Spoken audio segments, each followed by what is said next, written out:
start at iPhone We're at Thoughts. 50 minutes already. Good. Jeez. Snapchat deserves all the time. Yeah, it won't be in the title, but it will be 35 minutes before the iPhone. Surprise!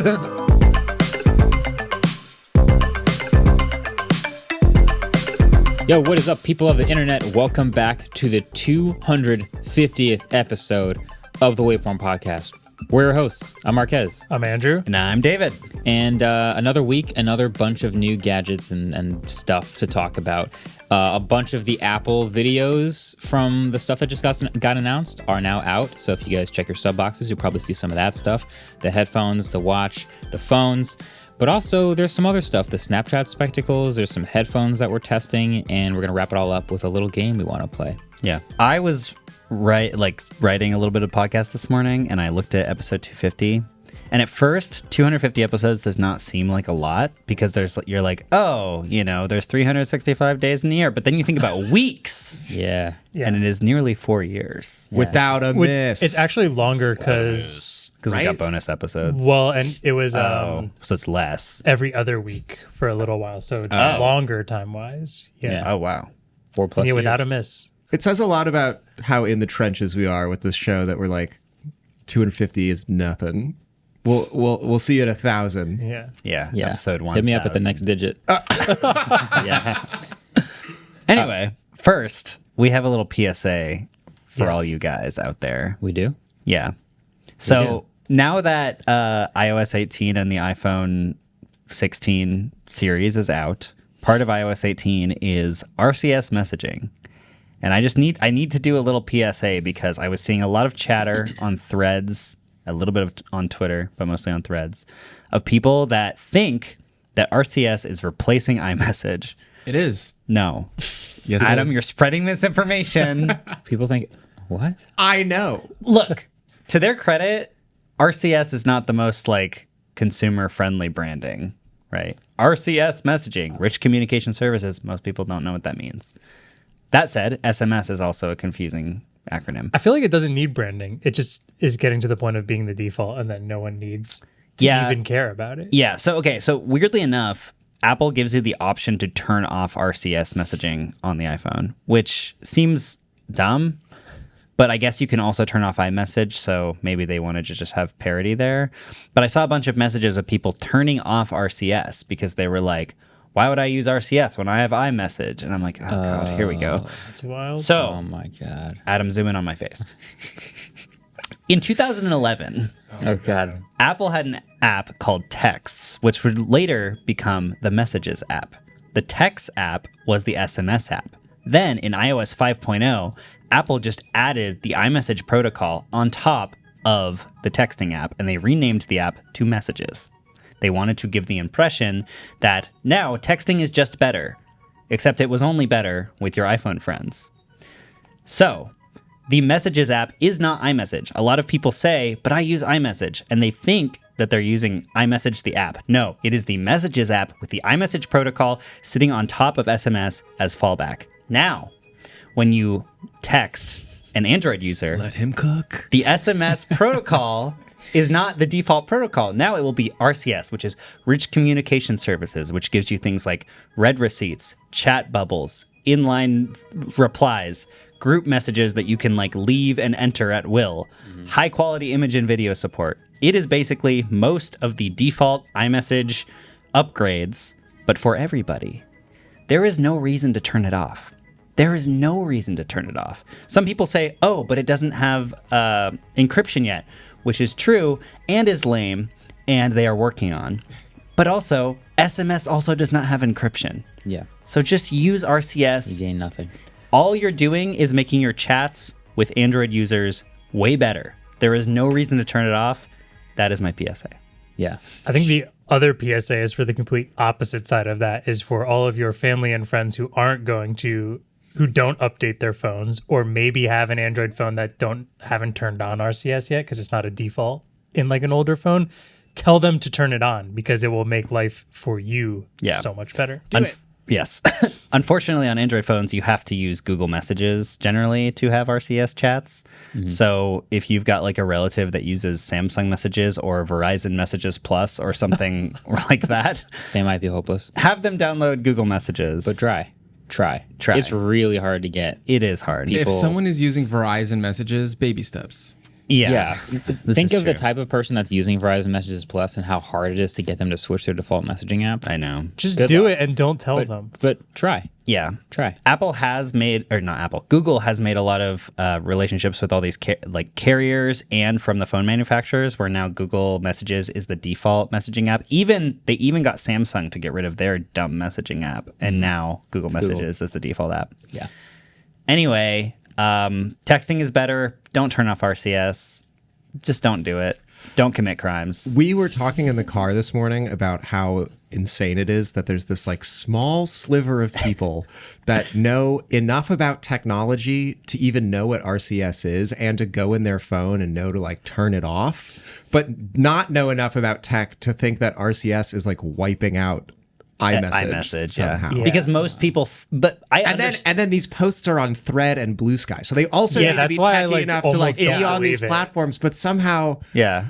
I love you, whoever you are. Thanks for existing in this slim margin of I society. do kind of get it because people think iMessage and they think texting on the iPhone. They don't think of the Messages app, which has iMessage as a protocol on top of SMS fallback, which I understand. You don't just think of protocols? I do. Every night. The second you say protocol, I think about. the second you say protocols, people's eyes glaze over. They're like, "What? How about messages?" Here's an even shorter version of the PSA. Okay. When you open Messages and you've got those blue bubbles, that's iMessage. That's great. When you've got green bubbles, that's been SMS for years. That's terrible. But now it's better. It's RCS. It's closer. It's not blue yet, but it's better. It won't. Yeah. Yeah. It'll never be blue, but It'll never be blue. it's better. Anyway, update your phones, people. Don't turn off RCS, people. I also wanted to call out, there was a thread on Threads about people were like, I updated my phone to iOS 18, and it's crazy that Apple is allowing for you to like lock down certain apps with Face ID. This is another thing that's like deeply embedded in the settings, and I'm just surprised that like I feel like the iOS updates reach more general audiences than like an Android update does. Yeah, they get pushed day one to everyone who has like the last 2 years, 3-4 years of phones. I mean, the nice thing is that it like updates overnight and you don't even have a say in it a lot of the time. So I think you at least have to hit accept once. maybe. Yeah. But then, yeah, it's just overnight. Yeah. So, So, all right. great. Update your phones. Update your phone. Always. And make your family update their phones. Do it for them. I really like that you both just repeated update your phones after I said it. That was pretty awesome. What he said. All right. Next. Take us into this next story, Andrew. All right. New Snap spectacles. Do you guys remember Snap spectacles? Oh, do I? I remember the original Snap spectacles, the yellow ones. Yeah, those things. Have them. You have them? This I- cute little case. I love these. It was just a little sick. circular. Yeah, the lens in the corner would shoot circular video. Yeah. And then when you played it back on your phone, you could turn the phone and it would just play back any part of the It's like circular video. spatial video. Yeah. This was. They It's look just- so dope. I They're love them. fun. They're quirky. They're cool. This was the first. I was thinking of this. I think this was the first free product I ever got from working here. Oh, really? Because like 2 months into working Wait, here, you get free products from working here? Wait. Test products products while you headphones. work here. Marquez got like 3 of these in, and we were going to shoot the Lucid Air prototype, and he's like, "We should just both use these on the trip. Like, here, should've brought take this mine." pair." And we were like messing the around with airport. them and using them in the airport. I think we were setting them up in the airport, but we were using them in like the back of the Lucid, and these were cool. You said exactly what they did. All they did was look kind of silly and shoot have a video. camera that would shoot video for Snapchat that you could send Yeah. in Snapchat. Yeah. And then, you could like rotate your phone. So when other people got it and they moved their phone around, it would seem more. Like so many people would message me being like, "What is your video doing?" Because like they had no idea these existed, and to be fair, it is like a weird phenomenon when you move your phone around. It's like your phone's a portal because you can move your phone around and the video doesn't move. Yeah. Pixels. Yeah, and you Yeah. can turn around like this. And I used to be an electric skateboard reporter, and I reviewed a ton of electric skateboards and would just skate around with these Snapchat spectacles and make Snapchat videos. First-person video is First powerful. person, yeah. Yeah, shout out to Google Glass. Yeah, it was dope. This is also, these improved upon Google Glass in a very key way, where one of the main reasons Google Glass died is that they didn't have a recording tally light. And so there was a ton of like issues where they had no indication that you were recording. I thought they had a tiny light. I don't think they had any light. People were getting kicked out of movie theaters because people thought they were recording the movies. People were getting pulled over while driving because people thought they were like watching a video while driving. But the spectacles added this really bright yellow recording like circle animation on them while you were recording, so that it was very obvious that you were doing that. So Yeah, but these were like, these had a bunch of hype around them. They were sold, I think, in like vending machines. Yeah, right. Like, yeah. It was very on brand for Snapchat. I bought mine at CES because they had a you? vending. They had drops of these vending machines. Like they did like Santa Monica. Damn it, that was my trivia question. Oh, well, give me a point. Nah. Anyway, But- there was a lot of hype around them. It was cool. Yeah, these were super on brand. Now in 2024, we just got to see some new Snapchat spectacles. And this is like version 4. Yeah, apparently in 2021 they like announced these are now AR glasses. Totally different product. Totally different product. And I guess they like never launched in 2021 and now they're sort of relaunching them, but they're completely different. These look like, do you know when you do like 3D movies and you get those like kind of semi-nicer 3D glasses? Mm-hmm. These look like somehow bulkier versions of those. Yeah. They look like Prada glasses that are even chunkier than Prada glasses. Like these would be shown at some random like walkway at like New York Fashion Week. Yeah, Yeah. I was going to say, I think the key distinction for me is Snapchat spectacles you could pass off as just regular sunglasses that someone might wear out. And these new ones you could not pass off as regular glasses. Not at all. They look terrible. We've gone backwards. Yeah. But I was thinking more about Snapchat doing AR glasses. And as much as I don't like that they're using the word spectacles, because this was the spectacle vibe to me, and these don't feel like it, I keep forgetting that Snapchat really was like the social media site that made AR filters and AR things, Oh, 100%. like animations, super popular. And they Yeah. did it so well with like spatial tracking and stuff like that. Remember the hot dog guy, the dancing hot dog? Yeah, there's quite a few OG AR memes from Snapchat. Yeah. For sure, that like took over the internet. So I guess what they're doing is taking that AR team, and AR glasses do make sense. This just feels weird because they're called spectacles. They don't remind me of spectacles.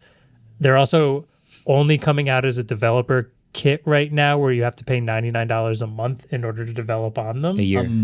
No, a month. A month?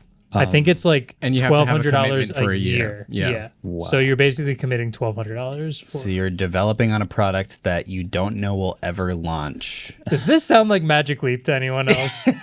Yes. This sounds so much like Magic This Leap sounds to just me. like Magic Leap. I think the difference though is that Snapchat has a history of actually being like somewhat successful with Fair. these AR products.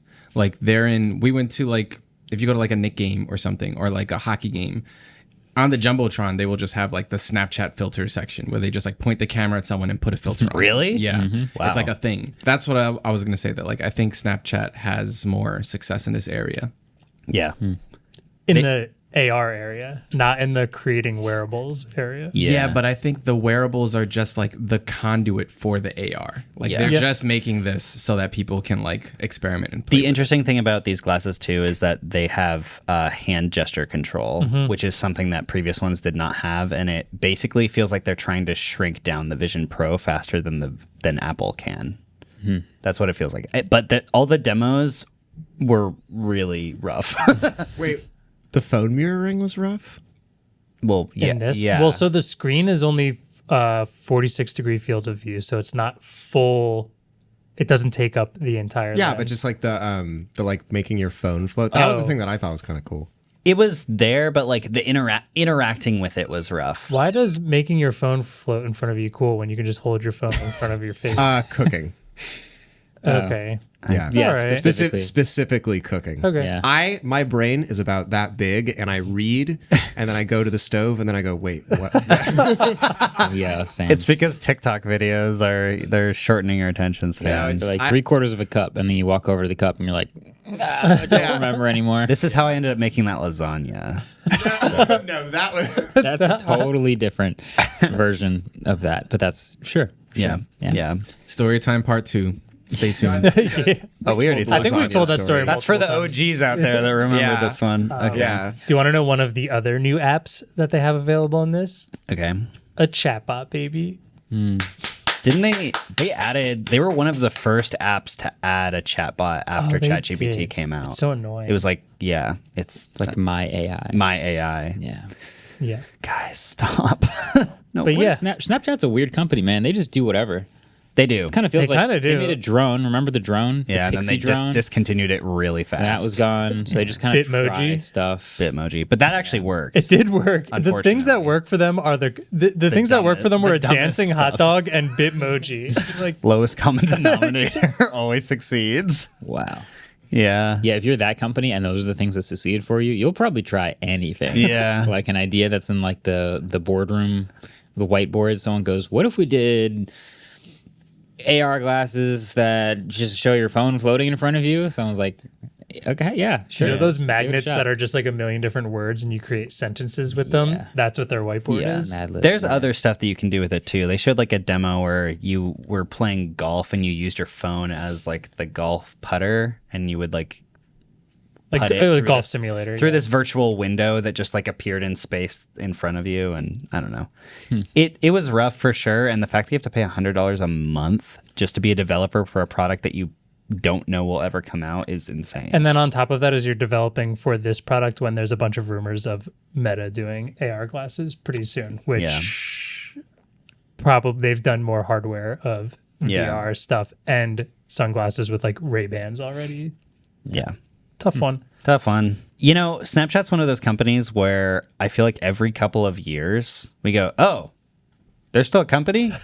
And then you look into the data and you're like, oh, they've grown like They are, 3x yeah. since the last time I looked at them. They're huge. Yeah. I do miss the days when I actually cared about them. Snapchat daily active users, Yeah. 400 million. Dude, it's nuts. People And use it as a messaging app. they mostly. added- daily. Yeah. Well, no, I think young the youths The youths. use it. I know as like Yeah. an all-in-one. It's almost like Super app. like WeChat for kids. Can I That's pop quiz you guys real quick on how big Snapchat is? I just looked at 400 the million data, so I'm about to users. crush Okay, this. you can't. We are just crushing all the trivia Did you questions. just say 400 million users? 400 million daily 430 daily. active, 800 million monthly. On average, how many snaps are created every day? 2 billion. 1.7 billion. 4.75 billion. Oh! Snapchat generated how much revenue in 2023? $100. Negative $100. $1 billion. $4 billion. $4.6 billion. Dang, nice, Andrew. Oh my goodness. That's a lot of money. What Wait, that's fraction- almost per snap per day. Wait, what was it? Yeah, 4 billion snaps a day and 4 billion in annual revenue. A yeah. dollar per snap? Well, From where? From the advertising. in air. It's From, it's from developer fees, apparently. Like, Yeah, basically. Yeah. Okay, last one. Gen Z users account for what percent of Snapchat monthly active users in the US? 150. It's only half. What? It's only Really? half. I mean, So you think Snapchat is this little world of Gen Z users? actually, It is enormous. Tim uses it every day. the only people I snap Yeah. are Tim, and then Claire and I send baby pictures back You know and what's forth funny? because it's a little easier sometimes. For the Worlds team, which is not a youth Worlds team, it's an adult Worlds team, we made a Snapchat group. And then when we finally got to Australia and we'd been like everyone's been like sending things to the group, and we looked in the group and we were trying to figure out how many of us are actually in this group. Every single person on the team except one was in the Snapchat group. These are all adults. We're all over 20 Holy something. crap. So I like how you can't get anyone to move off of what's that dumb messaging app that Microsoft still owns for some reason? Teams. No. Skype? Well, yes, that's a dumb messaging app that Wait, Microsoft. do they still own Skype? the other They one. do still own Skype. The one that you use for Ultimate Frisbee. The terrible GroupMe. one. WhatsApp. Group GroupMe. I like how you GroupMe? can't. Yeah. Wait, Microsoft owns GroupMe? Oh yeah, baby. Dude, what a terrible. What a joke. That GroupMe used to be our work messaging app. Just saying. That's Before insane. Slack, we used GroupMe. That's insane. There's only four of us. There's only 4 of us. You guys It's are fine. you guys are masochists for sure. Okay, one other thing about Snapchat that I found very funny. They're completely redesigning the app, and the new version of the app redesign is called Simple Snapchat, which is the redesign. If you look at it, it's literally just what Snapchat used to look like when I used it in like Before they 2016. redesigned it and lost all of their I users. downloaded it like a year ago because someone I met was like, we should Snapchat. And I was like, I guess I'll look at what it looks like. I downloaded it and it like gave me an aneurysm. I had no idea how to operate this app. I was like, your brain has to be fried to Old understand school. what the UX of this like does. Wait, that's the new Look at one? this. This is yeah. There's only like 3 pages basically. No, there's a 5th page. There's a TikTok page. Oh yeah. Yo, look at that avocado. No, this is bustum. the old This is still way simpler than it was. old Snapchat used to be the page of all the snaps you have is the home page. That's true. It's just straight into Well, but that. then they added the video feed where they had like BuzzFeed and all the other different creators, Yeah, whatever. Yep. Yeah. That's when it went downhill, and then they had to make a Didn't the dancing hot dog to homepage come always back. used to be the camera? I guess the camera, but then it was only ever camera, and these are the snaps that you're sending. Yeah. That was a very powerful thing about Snapchat is when you open Snapchat, it opens directly to the camera. Yeah. No other social media app does that. That's Yeah. I think that's still why Claire and I use it sometimes, because to just like send silly videos of Lane to each other, it's so much easier to just pop that open. It's not saving on my phone and taking up storage. It's Yeah. just actually I got to see Lane crawl for the first time because Claire was just like sitting there snapping Lane while I was at work. And then just like in the middle of the snap, she just goes, "Are you crawling right now?" And like Lane was taking her first couple like crawling. So did you So save I the got- video? I think Claire saved That's it, but awesome. yeah. It would have been Sick. so much easier if you were wearing a humane pin, though. Record. Right, guys? Record. Record. Send it to Claire. Send it to Claire. Oh, It's It gone. has overheated. it's overheated before it happens. Yeah. Also, Snapchat invented the story format. Yeah. That's true. That's true. Imagine Instagram is like dying, right? Like, I mean, it's not, but the only reason it's still alive is because of stories and because they're trying to get people hooked on reels and it's melting people's brains. But stories is like the main reason that people still use Instagram. People don't really look at feed posts that much anymore. It's a very yeah. big. I think it's a reason that it like got super popular and stayed in the limelight. Reels is definitely helping now, but they totally stole that from Snap, and I think it was stole around the Reels same from time TikTok. Snap did the redesign, Oh. and so like people were mad at Snap and then went to Instagram because stories, and they were on there already. Yeah. Snap Maps also. I don't think anyone else is doing that before. Well, is someone doing that now?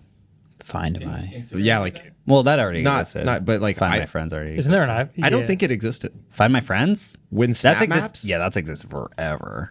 how much No younger one I expected am? us to- 2011. 2011 was what? Find My Friends. Wait, Snap Maps is 2017. That Yeah. can't be right. No, it is. I remember that Makes launching. sense. Yeah. I thought I Yeah, but remember it's got being your in high Bitmoji school. overlaid, so it's totally different. Who would have thought we were going to talk about Snap for this long? Yeah, we should. no we, one. we got Innovative some other stuff to company talk that about. can't figure out how to make that much money. Last thing before the break. These are some headphones that we talked about a few episodes. Marquez wasn't here when we talked about these, actually, Oh. but they sent us a pair. Yeah, we've used them. They're so cool. We have used them. I thought we'd use them a little more. You haven't used them yet, have you? No, I haven't played Tried them? anything.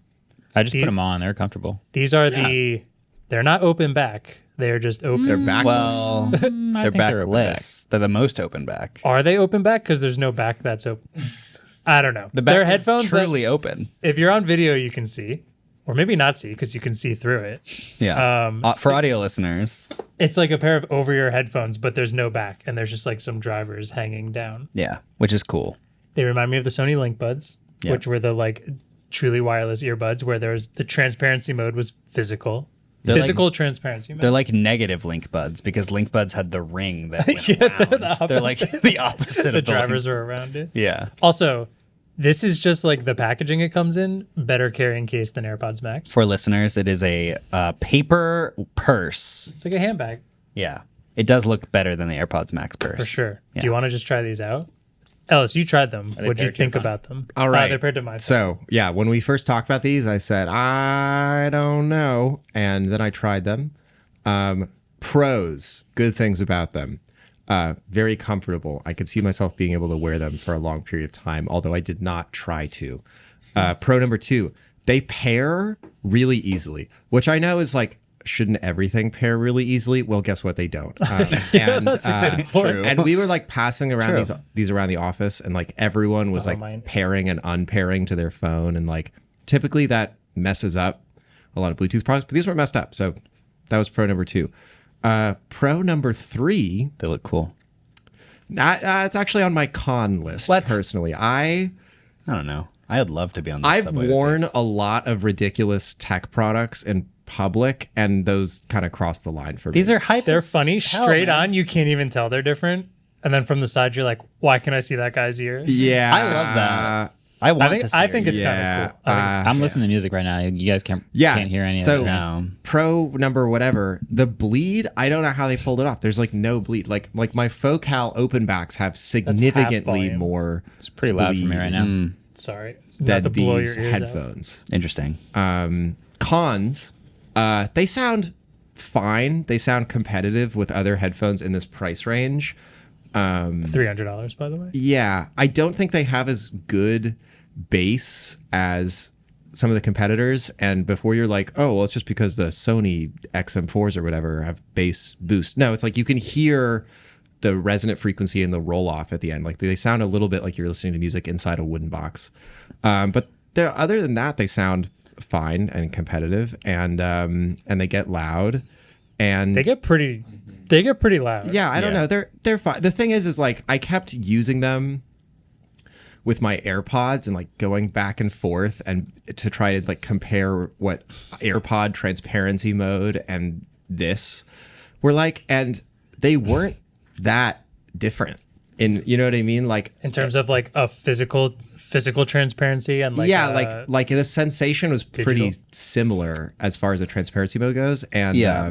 I think these are more about the design and the look than they are about the actual benefit you get from them being truly open back. I feel like I it's think just I like can- a preference thing. You I know? can hear everything you guys are saying, Yeah. which I Yeah. couldn't with any other, even like, I guess with open back headphones, there's some level of attenuation from just like the material of the mesh or whatever, but this is the most open I've ever heard Yeah. headphones like this sound. And the benefit of like an AirPods is that it's sampling the sound coming through and like actually protecting your ears. Yeah. Whereas this is not doing that. No, like So. it's really confusing because I suspect that the AirPods, what transparency and what adaptive means, like has actually been sort of changing over time, and they just don't put it in any of the release notes. Because before adaptive mode, transparency mode was really similar to what adaptive is now, and now transparency is like less protecty, but it still is like doing some dynamics processing. I don't know. They're not hi-fi headphones,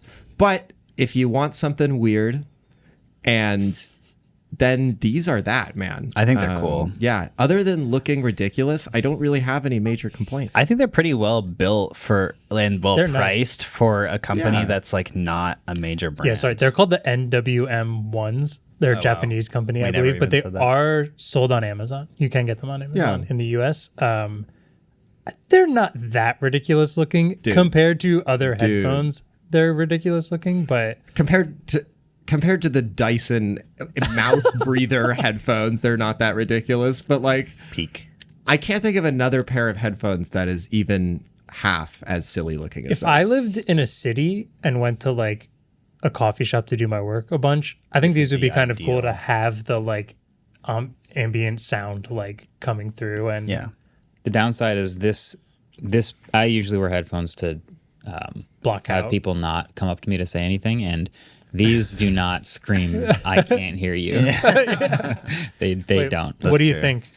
They're good. They're like, it's like having transparency mode on all the time. Because it's You have to. the air. Because there's nothing there. It's great. Yeah. I think they're great. I always love when we start using like technical terms to describe things that are just existing in real life.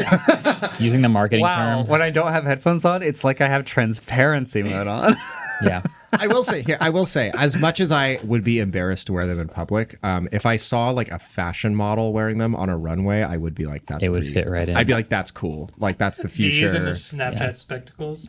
The new ones. Dude, I think the Snapchat maximum spectacles are height. kind of cool. Okay, then you've lost all credit for it. All right. Well, Bada bing, bada we boom. have a lot more of, speaking of transparency mode, of products to talk about after the break. So we're going to take another quick break. But before we do, let's do some trivia. And if you're about to show me the trivia answers, don't do that. Where's your whiteboard? Oh, it's over there. Can you You will be getting the trivia question soon, but first, a correction from last week. Not exactly a correction, but you know, last week I made a big stink about Apple describing the Hermes watch band as 3D, and I thought that was so dumb. And then a really great listener named Beth, who is a textile engineer professionally, wrote in to say, hey, that was pretty funny, but actually you don't know what you're talking about. And apparently a 3D knit is a special kind of knitting process where instead of using a loom to create textiles that you then stitch together with a sewing machine, you can just sort of create a whole garment in one process on a loom. And that is called 3D knitting because you're not making a flat sheet of textile. You're actually making this 3D process. Adam is playing you a clip. We'll also put it in the video note. But there's this cool shot at the end of this where there's just this printer that like prints a sweater. Check it out. It's like crazy looking. What the heck? Yeah, right? Nuts. And the blue and gray sort of like raised parts of the Hermes band, if you weren't doing that with 3D knitting, you would need to actually like weave those separately and then sew them on. But because Hermes used 3D knitting, it's one continuous flow of textile. So Apple, I'm sorry. You know, there's certain types of products where like people really care. They over-index how the product was made.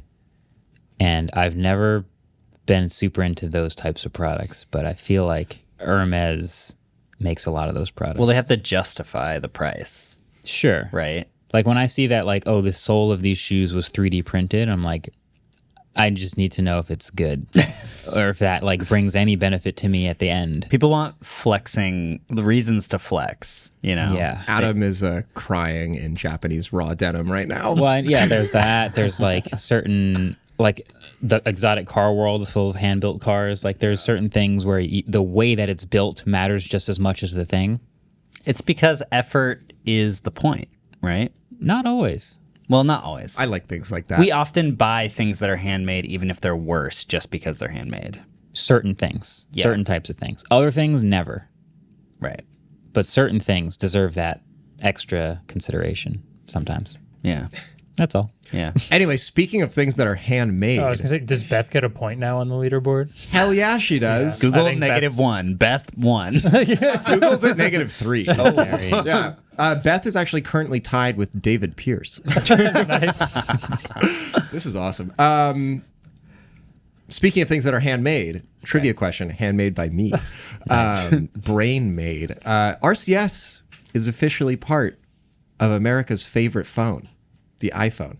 And we're going to get more into that after the break. You got a problem with me saying that, Andrew? Why did everyone laugh and I'm the one you're singling out here? I saw the look. Just use WhatsApp. Don't even start. Okay. You're going to flare It people took up. many years to get here. But what year did the RCS initiative officially get added to GSMA's work program and Price is Right rules? Like, oh, closest without going over. Yep. Over being later chronologically. So say Wait. the question one more time.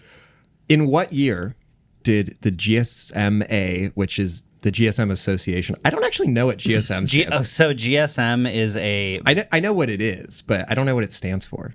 But Well, you should explain it for people It's that Finnish. It's Finnish? It's Finnish. Because there was... don't. Well, let's restart it. That Wait, was- you probably that was shouldn't good. look it up just in That case. was really good, Alice. Thank you.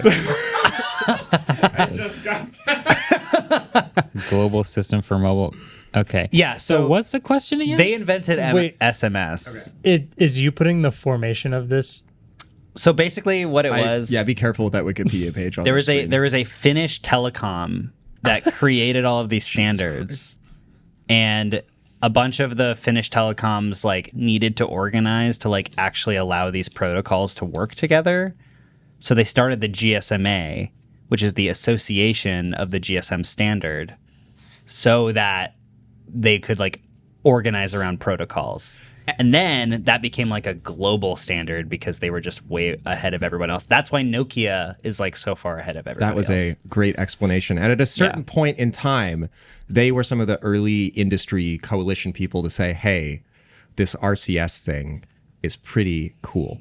And in a certain year, they created this thing called the RCS initiative soon after the protocol was sort of fleshed out. I think maybe it was before it was finished being fleshed out. Anyway, I'm looking for. I'm asking. Okay. For what year the GSMA said, "Hey, we are developing this RCS thing, and we are trying to get carriers and handset manufacturers on board." They put out a press release. They said, "Hey, we are pushing RCS." Like starting to develop it or finalizing the spec When did the announcement come out? When did the announcement come out? that they were going to build it. I believe it had already been built at this point, and this was just them. But let me confirm that before we get to. We're asking a lot of answer time. questions that aren't But going to this change is- our answers at all. Yeah, exactly. Gonna change mine after the break. At the end of the show. So yeah, we'll think about that question for a while, and we'll be back after the break.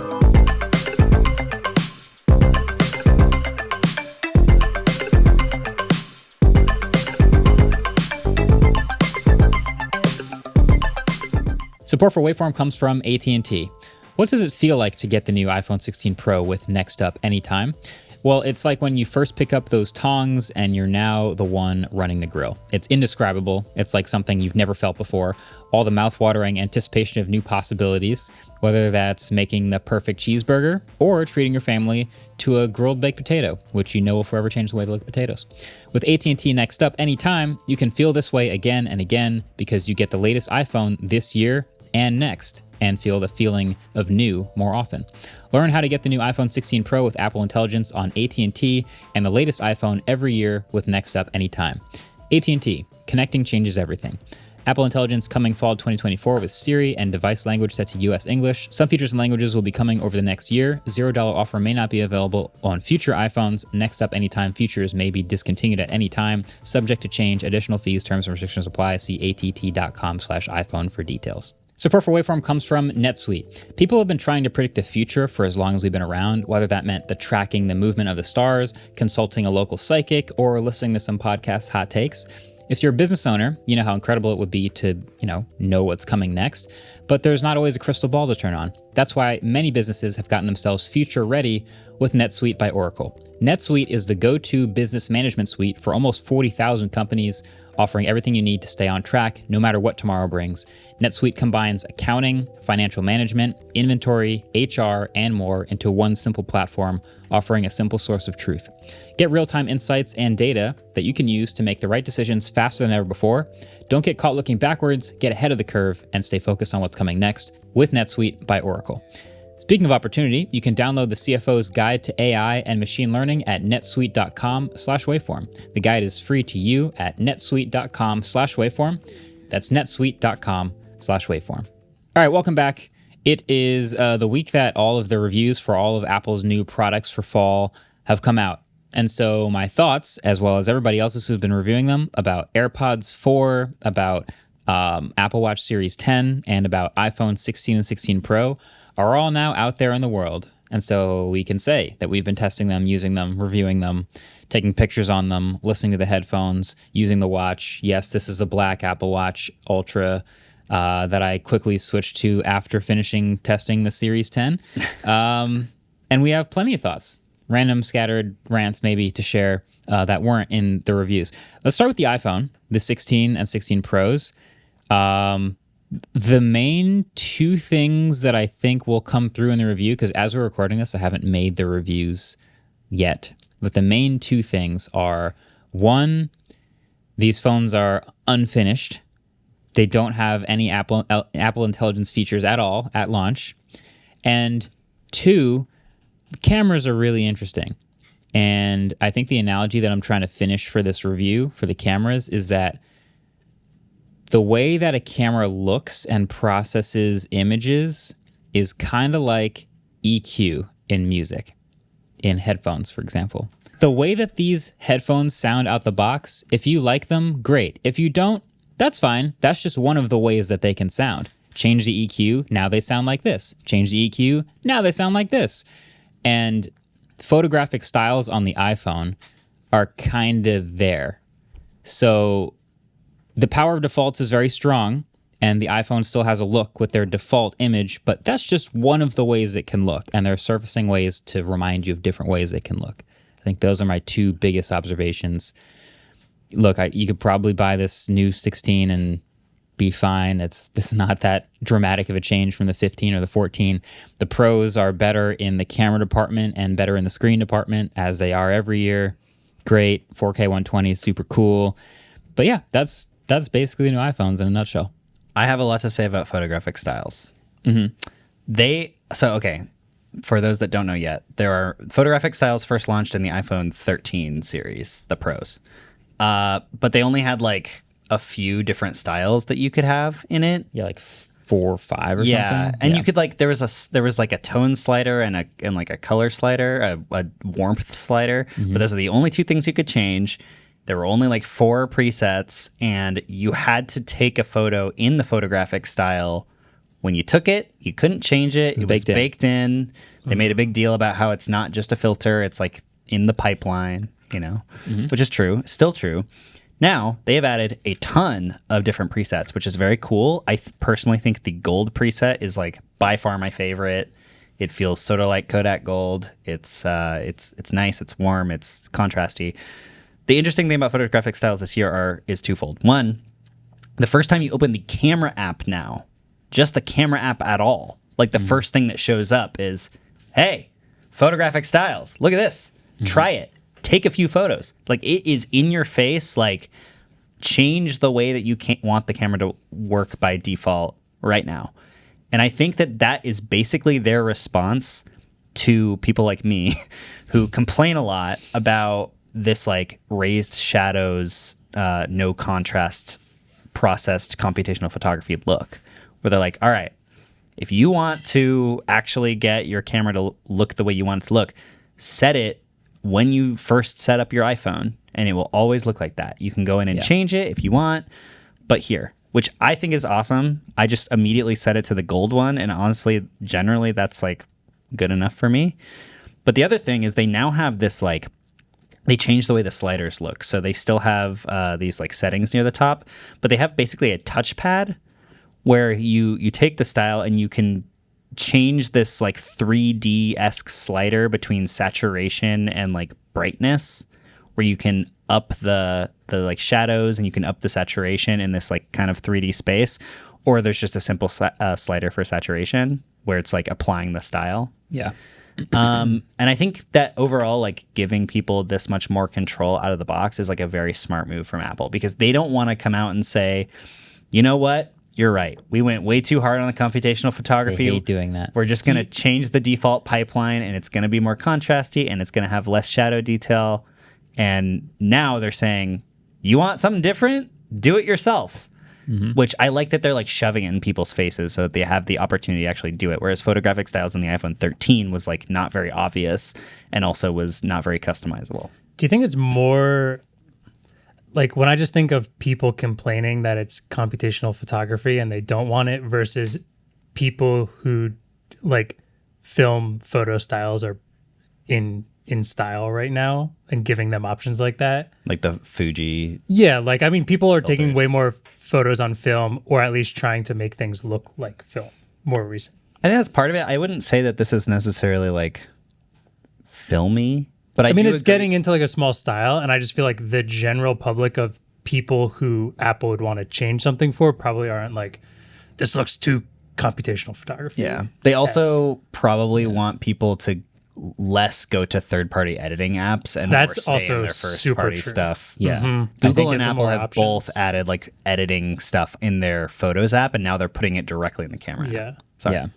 No, there's a lot of people who don't love the way that the new cameras look, and the fact that this is built in and super easily accessible. And the last thing is it's now moved to the end of the image processing pipeline, so it's the least destructive. It's the thing that you can edit after you take the shots. So it's the thing that feels like the most encouraged for you to change after you take a picture. But at the same time, it's also at the front of the pipeline where you get to see in live view. It's looking with that previewed. filter. It's Preview. previewed. But in the yeah. actual, in the actual processing pipeline, it's like when you stack a bunch of things, it's the last thing, so that if you change it, it is full quality change. Which is awesome, but I think more people will use it because they get to see the preview of what it looks like versus like people are just normal people who aren't that super into photography stuff now are going to be like, oh, this looks fun as I'm taking it versus like, oh, that is there, but I took the picture and I already forgot to go back and like add that filter on. And the more we talk about this, the more it makes sense to me that Apple not necessarily is so hell-bent against calling it a button, but they do love calling it camera control. And that's the theme for this iPhone is camera control. You have control over the way your camera looks and the way your camera works. That's a great point. It's still a button. Yeah. Okay, just to be clear, it's a button. I don't get why they're so. I don't either. spatial computing. They hate that people say button. But yes, it's control over your camera. They're giving you control over your camera this year with the iPhone 16s. That's what's happening. Yeah. So Want to talk about the button? That's totally a button. the buttons, it's fine. It's it's a little finicky for me. It's kind of in this slight split the difference spot where like it feels okay in landscape and it feels okay in portrait, but not great in either. Totally. Fine. Agree. But yeah, you can swipe through. I end up mainly using it for tone, like just deepening the contrast and the shadows and like messing with that just so I can see the shadows in real time and taking those shots. Oh, wait, can I try real quick? Yeah. I haven't It's- tried this yet. I think it's hard to use. I think the half press is harder to use than it should be. The half press takes some real like tact. Like Yeah. you have Does to that get used to how much pressure you Wait, need. See, no, you just took a photo. No. I was making sure that I wasn't doing it. I think the half press is pretty easy. You got to double tap the half You press. got a double half press to bring up the menu. And you don't even have to what you probably just did worked. And then you swipe back and forth. And there's a little bit of momentum with the swipes. So if you swipe like with extra speed, you can go 2 or 3 instead of 1. There's a That learning the curve. momentum's got some I hate it. issues. Yeah, there's a learning curve. I think they need better acceleration on the swiping. It feels to me like it's not sensitive enough. Okay. Personally. I think the half click's not bad, but the double half click is tough. Yeah, double half clicking is really tough. Yeah, it just doesn't feel intuitive, and it's interesting that they put this button on the regular iPhone 16 as well. Like when they're giving you all these additional settings, like they're giving you like aperture control, which it's fake aperture. Yep, portrait mode. Yeah, it's portrait mode. Oh, in portrait, doing this just makes me feel like I'm holding my phone Yeah, like in a very precarious way, don't and that love it's it in going to portrait. fall out of my hand at any second. yeah. Thank you. I think with the iPhone, the power of defaults again is really strong here. I think I'm predicting that 90-something% of people will never know what this camera control thing does, other than if I press it, I take a picture. Yeah. I think Agreed. that's what most Totally people will agree. end up doing with it. But there will be some pro tips and some YouTube videos that show you how to take advantage of it. And on the Pro iPhone, this is something that people who are really into the smartphone photography will get into. You can do a lot with it. And third-party apps are going to build in controls for it as well. And it's going to be kind of powerful. But it only does things that you can also already do with on-screen controls. So it's not like necessary. It's just a Watching you neat thing. try and use that in portrait mode, I'm scared that phone is going to fall. Yeah, It looks I don't love so. it in portrait. All of your fingers are within the bottom 25% of that phone right now. You know what? and- You know what my take is? They should have ignored portrait mode. If Agreed. you are a pro video user or whatever, you're turning the phone sideways, even though that's technically not true anymore with all the vertical content online. Turn it sideways. Now you're using camera control. Which is why I think they could have put it just in the Pro camera, and they could have called it like Pro camera, and that's it. Yeah, pro camera control. And then they have another camera button. differentiator to buy the Pro phone. I hate advocating for this. No, too. no, yeah. you're right. Screw both of you. Leave it in business everything. perspective. Yeah. Yeah, because one of the themes this year is actually how good the standard iPhone 16 is. Yeah. They've brought a lot of things. It has 8 gigs of RAM now, just like the Pro phones. It's got a pretty I mean, there's still a gap between the cameras, but a pretty good set of cameras. It has the camera control like the Pro phones now as well. So there's a lot of things that they've done with the base phones that make it convincing. I personally, and I've said this probably every time I've talked about this iPhone, can't use a 60 hertz phone in 2024. I can't. Sorry. I just can't do it. But if you can, then the only difference between this and the Pro phones is going to be cameras and bigger screens. It feels like every 2-ish years there's the year where like the Pro and the regular have this huge delta between them, and it seems really obvious. And then 2 years later, it's like these are almost exactly the same, except for ProMotion and one extra camera. Yeah. And they just keep going back and forth on this. This feels like one of those years where you really need 120 hertz and the extra camera, or else there's no point. There are a lot of like small things that if you're a really hardcore Pro user are useful, like the USB transfer on the regular one is still USB 2, whereas it's 3.1 on the Pro phone, stuff like that. Yeah.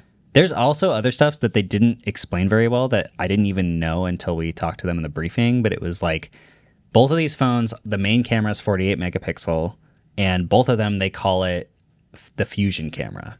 We had to get like clarity on what that Fusion camera thing means. And it's effectively, I couldn't get them to say this directly, but just like they wouldn't say it's a button, it's basically just a rebranding of their like 2x optical quality mode that they had in the last one, which it's basically using the inner part of the camera's pixels to do a 2x zoom, but the photo sites are not as big, so you're not as getting as much light, so it's not optical quality. That's like misleading.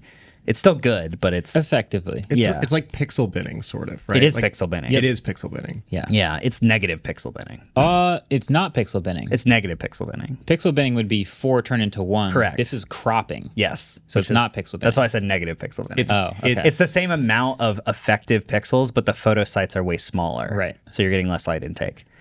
Anyway, the Fusion camera thing is basically them just branding that. And they're saying, well, it's different because the sensor is bigger. But something that they never really mentioned out loud is that the sensor in the Pro phone on the main camera this year is a lot bigger than the main camera on the regular 16. Yeah. And they basically did not say that anywhere. So, and it's noticeable to me. Like shooting photos and videos, the iPhone 16 Pros have a nice shallow depth of field. Yeah. Like when I'm shooting. And I didn't really notice it that much before. Yeah. It's really nice in these Pros. And you'll also get better low light performance. So if you're concerned about those types of things, the Pro makes a meaningful difference for that. Right. The ultra wides, both fine for me. I'm not finding a huge difference there. And then obviously you have a telephoto on the Pro and they're 5x on both sides Pros and not on the regular because there's no telephoto. But yeah, I don't know. 4K 120 is nice. Yeah, and that's also only on the Pro because there's 2x the transfer speed on this new sensor that is not on the regular one. Yeah, and you can cruise through storage with 4K 120. Yeah. Like, for real. So keep that in mind. I think it's like a gig a minute. Yeah. The conspiracy theory... No, dude. The conspiracy theory, like, I was in Glacier a few weeks ago, and I was taking a bunch... It's just everything is beautiful. And I was just taking a bunch of ProRes log footage just to, like... You'll just cruise through storage. God. I got a notification, like, as soon as I got back that's like, your iCloud storage is full. And I was like, I thought I was only using 120 out of the 200 gigs or whatever. And I took 80 gigs of storage from, like, 20 ProRes log clips that weren't even that long. Yeah. So my conspiracy theory is that they're trying to make... you use as much cloud storage as possible. You can shoot directly to an external Thunderbolt drive on the Pro phones, and USB 3 will transfer fast enough to do that. I suggest you do that, because if you don't, you're going to just blast through storage. However, there was a thing, because there's like I don't know if it's Anchor, or somebody made some sort of attachment that goes on it attaches via MagSafe, and then goes into the USB port, and it's supposed to be able to, like, you can record directly to that. We had one, right? Yeah, we have it, don't we? I think we were using it for autofocus. Yeah. Oh, really? For a little while. Well, apparently the SD card transfer speed or something is like not fast enough to not drop frames or something like that. So there's an article on DP Review about it that I would read just before you buy that kind of stuff. I shot a couple autofocus videos directly to an external drive, and it was fine. Yeah. It wasn't ProRes log though. It was just 4K 30 HDR ProRes. Yeah. I think the external drives are fine. It's when you use the micro SD cards. That's when it gets kind of finicky. Yeah. I can see that. Yeah. Cool. So, anyway. Other than that, not a ton. I mean, I'm going to review Apple Intelligence separately from the phones. There's just nothing to say new here that I didn't talk about in the iOS 18 video. So, like, in 6 months, how long does it take to come out? Like, this is going to a long time before it's all out. But when it's all out, I'll review it. It's just not out yet. So I don't even have much to say about that. See review for rant. But then we can talk about AirPods and Apple Watch Series 10. What should we do first? AirPods. Okay. Well, AirPods 4, and there's 2 versions, active noise cancellation and non-active noise cancellation. I can now say that I really tested a lot of back-to-back AirPods Pro versus AirPods 4 with ANC. They're only $20, $30 difference between them. But one of them has silicon tips, one of them doesn't. Wait. $179 for AirPods 4 with ANC. $250 is the MSRP though for. You can get them on Amazon easy for $190 right now. That's true. That's like everywhere. So I'm just counting them as $109 headphones. Okay.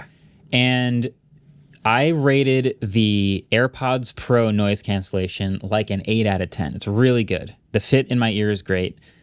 And then I would switch immediately to the AirPods 4, the hard tip, and felt like it was half power. Like the noise cancellation is simply not as good. Physically speaking, it makes perfect sense. There's air gaps around the outside of the hard tip, like noises are going to get in anyway. So the tech is working. It's just it cannot possibly work as well without a perfect fit in your ear. So I said it was like a 4 or 5 out of 10. People got really worked up about that. I'm standing by that. Like it's not as powerful. But if AirPods 4 fit like a glove in your ear, good for you. It'll work better for you. That's true, right? And then you get a cheaper pair of AirPods.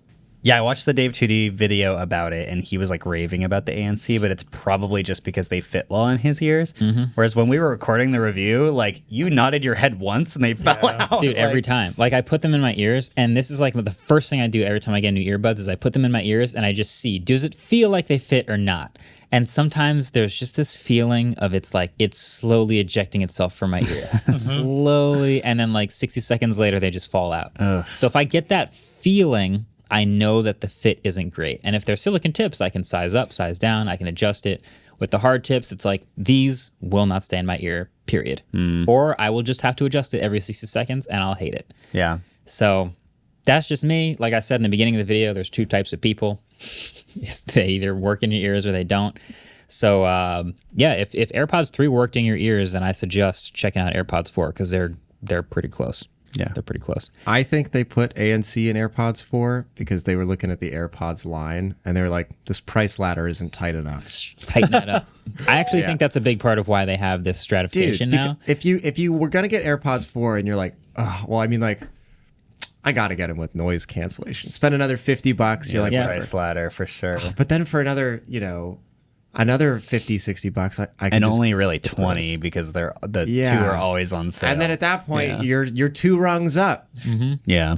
I was gonna mention in the video, I think $99 would have been killer for the base AirPods, but they're $129. Yeah. I wonder how long it takes for them to go on sale for $99, but I think that would have been a nice price for those.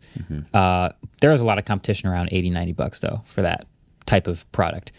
You do get also a case with wireless charging and a speaker for those $50. More temptation for the price ladder. If you haven't seen that short, watch it. It's everything that Apple does.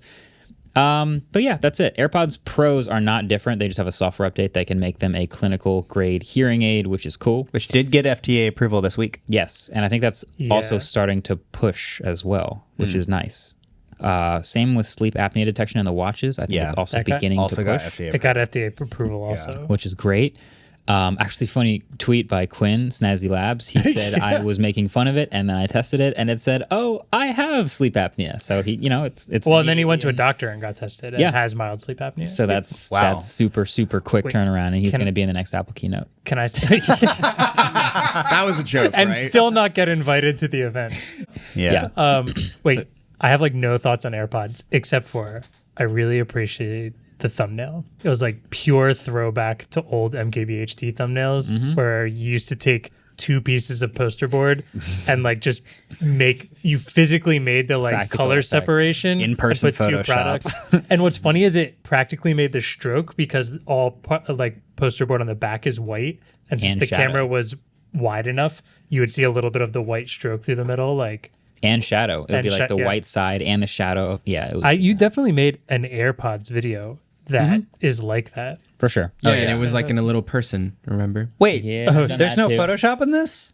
No, that one is That one Photoshop. was done with Photoshop, but in the theme of the ones that we used to do with practical effects. Yeah, like this. I remember Yeah. those. Those are fun. Oh yeah. Oh yeah. So, okay, Apple Watch Series 10, it's thinner, it's bigger. Okay, moving on.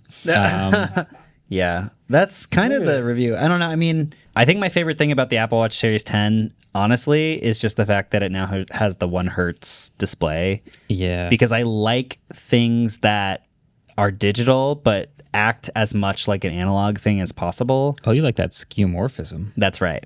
But in hardware design, skeuomorphism. Skeuomorphism. As hard as you can. Well, that's still software. You're You're talking about the second hand? Yeah, the second hand. Yeah. Like, even though it's not something that I'm constantly looking at, I just like that it's more like a real watch. I think Yeah. that's cool. I agree. It's good. It's Yeah. good. And they didn't put that in the Ultra 2. What the so- hell, Apple? Yeah. All you did was give us matte black. You thought I would shut up about it just because you gave us matte black? Look, I appreciate the matte black. That band looks really good too. Matte black and the black band and everything. But I've got this. I switched to the same watch face that I had on the Ultra 3, and it doesn't tick. Ultra 2? Ultra 2, and it doesn't tick. So, Yeah. Well, That's it kinda does. sad. Oh, you're right. and it doesn't Wow. have the brighter off-axis viewing or anything like that. This new Which- screen is nice on the 10. The off-axis thing is also a thing that is useful. I don't really notice it, but you know. Yeah. I would say that this year the Series 10 is like as close as it's ever been to the Ultra because the size is almost the same. Yeah. It now has the depth gauge and the water temperature sensor. Yeah, it's like they're very, very similar watches now. It's sort of just like, do you want the sportier one with dual band GPS Yeah. and auto track detection, And a compass and basic stuff. waypoints? Yeah. Yeah. I really don't need this. I just think it looks cool. Like the 10 in jet black, really, really good watch and totally usable to anyone who doesn't use the Ultra features, who just buys it for. It's just a battery difference at this point for me. I do Twice think the the battery. Ultra looks way better, though, in I like the my Ultra way humblest better. opinion. Yeah. Yeah. In general, I think it looks way better. I don't Yeah, but disagree. the 10 is so cool. The 10, looking. it's just sleek. It's I so think shiny. It's so sleek. it is really It's so- shiny. It's my favorite Apple Watch. Uggo. No, take it back. not ugly. Take it back. It's just all the people Thank you. at the end of the review, I said like a rotating bezel or a circular shape or a meaningful improvement to battery. Any of these things that we were like kind of hoping for out of Series 10 would have been the biggest change to Apple Watch ever. Yeah. They didn't do any of those things. Yeah. They did a bunch of small incremental things that add up to a nice year-over-year improvement, but it's not like some crazy dramatic new watch. It's an Apple Watch. It looks fine.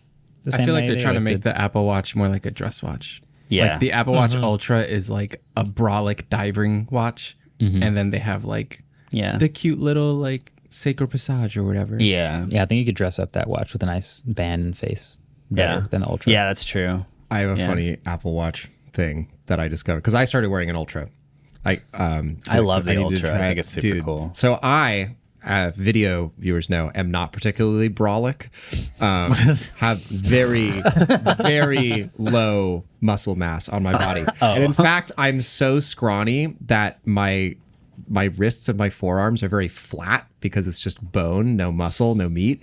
And so the crown of the Apple Watch like digs into my wrist. Oh no, dude, same. When I turn it, like I take it off at the end of the day, there's like a little like divot in my.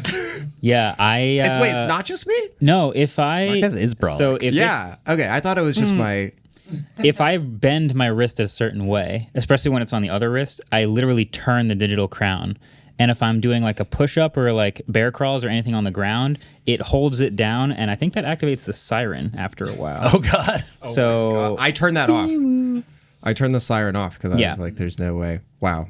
Well, Yeah. I think it says a lot about your humility, Marquez, that you're like, no, I'm not that strong. But when I'm doing bear crawls, It's part of our when warm-up. I'm doing bear It's just claws. plyos, guys. It's not that crazy. I also do have to note, they said that it now charges to 80% in 30 minutes. I tested this 3 times. Every single time, 65%. Okay, wait, I want to say that. In the announcement, it said up to 80%, which I remember seeing and being like, that's weird. Technically And true. then I think we never mentioned it. And I was like, am I just wrong? But I'm like 99% sure it said up to 80% in 30 minutes. Well, technically, it does charge up to 100% in 30 minutes. too. yeah. Yeah. I think the thing that I noticed is it charges faster at the beginning of the charge. Yeah. That's the one. Like if I was wearing it, I remember back when I was wearing it and doing the sleep tracking with it, I would basically only get to charge it while I was showering. Yeah. And I would take a quick shower and it would be at like some red number, like 9%. And I'd go shower and I'd come back and it would be at like 13. I'm like, that's weird. I have to leave it on the charger longer. And I come back 45 minutes later and it would be nearly done. But this one, I can put it on the charger and come back in a short period of time and it's already started rapidly adding battery. So Yeah. I think that's where I've noticed the most difference. Yeah. Yeah. I haven't measured it scientifically, but that's my observation. Also, PSA, you need a fast charging Apple Watch charger, which they started shipping in the Series 7. But if you have like an old like Nomad charger or something, you're not magically going to get more speed. You have to buy an updated charger that supports fast charging. Good call out. Yeah. Yeah, Very Apple. very Apple. And the iPhone 16 and 16 Pro also now charge 25 watts on the new MagSafe pucks, which look exactly like the old MagSafe puffs, but you have to buy the new ones. So that's also annoying, but there you are. That's the watch. And the watch is the same, but if you're going to buy a new one, you might as well buy the new one. The newest new one. Yeah, the newest new one with the biggest face and the brightest screen and the thinnest thin. Tale as old as time. Yeah, There you have it. There you have it.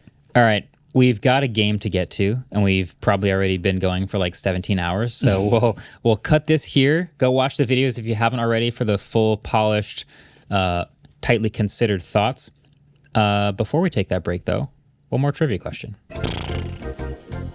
Trivia, dude. So we were talking about Snapchat earlier, and when those spectacles came out, the Gen 1, it was pretty hype. I remember going to get the first spectacles from a vending machine in the city from one of those pop-ups, which was my question. I want to see if you guys remembered that it was vending machines, but clearly you did. So next question. David said the video was basically 180 degrees, you know, like when you're looking at it on the phone, but that wasn't the field of view of the actual camera itself. What was the field of view of the camera itself? The Of one that's Snapchat on the spectacles? spectacles, yeah. Field of view. Of the output, not necessarily like what the Of the smartphone lens. camera. Well, every different smartphone camera has a different field No, of it view. wasn't a smartphone camera. It was the one built Oh, into the spectacles, Yeah, sorry. the spectacles. Yeah. Oh, wow. So you put them on, you get first-person video. It would record a circular video, and it has a certain field of view. Yeah. What was this field of view angle? Okay. Interesting. I'm going to be guessing. Can we also prices right that one? 'Cause- Sure. Yeah. Yeah. Without feel going over? I'm not going to get the exact number. Okay, I have a guess. Cool. All right. We'll think about that. Answers at the end like usual. We'll be right back.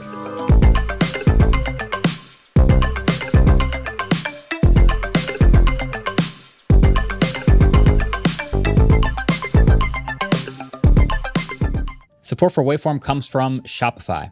So when it comes to building a sustainable company, how you sell your product is just as important as what you're selling. Because even the most incredible garlic chopper or Bond villain-sized aquarium tank won't reach customers if the buying process is complicated or buggy or broken. Shopify offers a set-it-and-forget-it solution to sales that smart businesses are turning to every single day. Shopify is an all-in-one digital commerce platform that may help your business sell better than ever before. Their Shop Pay feature may convert more customers and end those abandoned shopping carts for good. There's a reason companies like Allbirds turn to Shopify to sell more products to more customers, whether they're online, in brick and mortar shops, or on social media. Businesses that sell more sell with Shopify. You can upgrade your business and get the same checkout Allbirds uses with Shopify. You can sign up for your $1 per month trial period at shopify.com/waveform. So just go to shopify.com/waveform to upgrade your selling today. Shopify.com/waveform. Support for Waveform comes from Coda. So we all know how easy it can be to get connected these days. Sometimes it can feel like we're too connected. I mean, good luck getting anything done when that group text is going off. But if you're running a business, you need your team to be more than connected. You need them organized and communicating and aligned, and Coda can help with that. So with Coda, you can help keep your whole team on the same page in an all-in-one collaborative workspace that brings together the best of documents, spreadsheets, and apps into one platform. That means less time ping-ponging between different tabs and tools and more time just focused on your projects. So with Coda's extensive planning capabilities, you can stay aligned when managing your planning cycles and while measuring objectives and key results. Plus, you can access hundreds of templates and get inspired by others in Coda's gallery. So over 50,000 teams across the world collaborate with Coda, from the New York Times to Square to Toast to TED and Uber. Coda empowers your startup to strategize, plan, and track goals effectively. So take advantage of this limited time offer just for startups. Go to coda.io/wave today and get 6 free months of the team plan. So that's coda.io/wave to get started for free and get 6 free months of the team plan. coda.io/wave. Support for Waveform comes from AT&T. What does it feel like to get the new iPhone 16 Pro with Next Up anytime? Well, it's like when you first pick up those tongs and you're now the one running the grill. It's indescribable. It's like something you've never felt before. All the mouth-watering anticipation of new possibilities, whether that's making the perfect cheeseburger or treating your family to a grilled baked potato, which you know will forever change the way they look at potatoes. With AT&T Next Up anytime, you can feel this way again and again because you get the latest iPhone this year and next, and feel the feeling of new more often. Learn how to get the new iPhone 16 Pro with Apple Intelligence on AT&T and the latest iPhone every year with Next Up anytime. AT&T, connecting changes everything.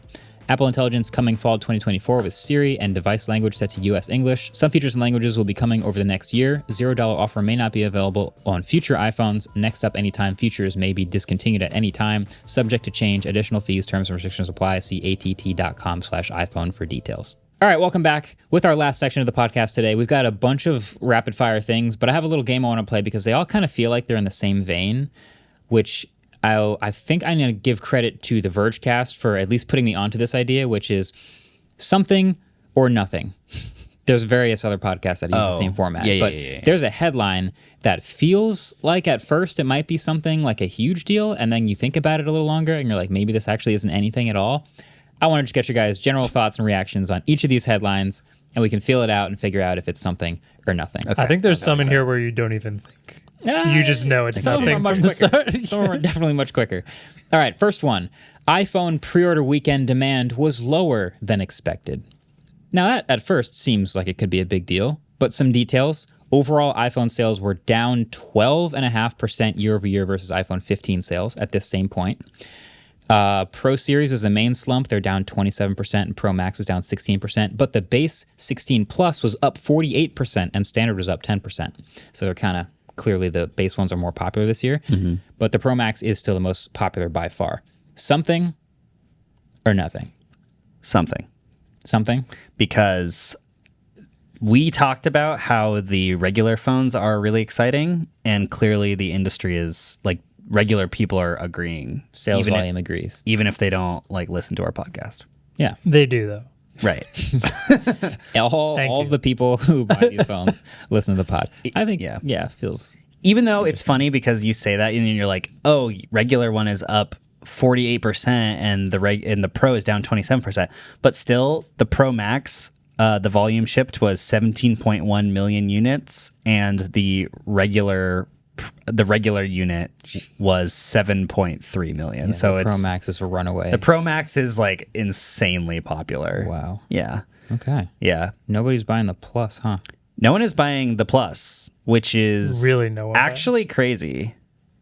Yeah, only 2.6 million. Well, because they climb the ladder and they're like in the middle of the ladder at that point. That's true. Like if you have the base iPhone, you get the base iPhone. That's true. If you're already thinking about climbing the ladder and you've gone up, is it $100 or $200 for the Plus? It's $799 to $899. It's $100. So it's $100. You've already gone to $899, and with just another $100, you're on a Pro phone. That's true. That's true. So I get it, but yeah. But then you want if you're going to climb again, you're just going to get the biggest battery and the biggest screen. Okay, just get the Pro Max. Yeah. All right, Andrew, any something or nothing thoughts? I agree. Like nothing. Sounds like a whole lot of nothing. Okay, but the Pro Max is $200 more than the regular Pro. It is, because it starts at 256 instead of 128. Oh, the regular Pro starts at 128. Everyone starts at 128 except for Pro Max. Got it. So they made it $11.99 and $256 to start. Got it. So they really hike you up the last rung of the ladder pretty far. It's a little Pretty hot at far. the They're end like, we there, got you. We might as well come up $200. Yeah. Andrew, what do you Okay. think? It's nothing. I don't know. It's still an iPhone and it's still controlling 80% of the American market or whatever. So Yeah, I think it's interesting to see more people buying the regular models. And if you bought a regular model, tweet at us because I want to know if you bought the teal one because it's the best color. Yeah, Apple never does color breakdowns. I wish they love to did. know the color breakdown. The pink is probably going to be really popular. You think so? Every I year think so, we yeah. rave about some of these colors and then people buy black and white phones. It's like cars. Yeah. Like the most popular car models by country are either black, white, or beige. At the same time, it's only the Pro models that usually have the boring colors, and they do make a lot of colorful base model phones. My out of nowhere hot take is that if they made a colorful Pro, no one would buy it. True. It would be immediately the least popular. Yeah. Because the people who are like spending more on it Yeah. want the black and white phones. you don't think that people spending more want to know. be flashier? No. I was almost going to say like maybe the reason this is down year over year versus iPhone 15 is because like, There's no With- titanium color. well, there's no like really flashy physical thing that screams I'm using the newest iPhone because it's all this Apple Intelligence stuff that's coming in like 3 or 4 months. get And those like people care titanium. more Good point. about, hey, this person knows I'm using the latest iPhone. Beyond the colors, too, they changed the camera array on the standard ones, whereas That's the different. Pros look exactly the same. Wow. Interesting. So, good point. All right. Good point. Here's another one. Another one for you. Flappy Bird is coming back. ... But it's crypto. I don't know if that was the headline or what I wrote, but still. It's not the headline, but it's what's happening. Flappy Bird coming back. Huge. I remember Flappy Bird. I didn't play that many games back in the day on my phone, but I do remember 2013. like 5 of them, and one of them was Flappy Bird. Yeah. And it had a moment. Everyone knew what Flappy Bird was.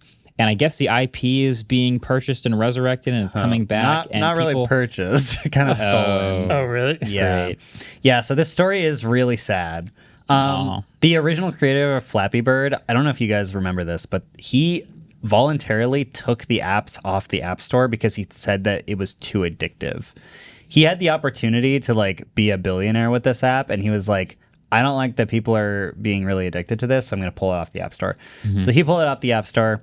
Immediately, some sort of firm decided to like challenge the IP for it because it got pulled off the App Store way back in like 2014. Nothing really happened with it.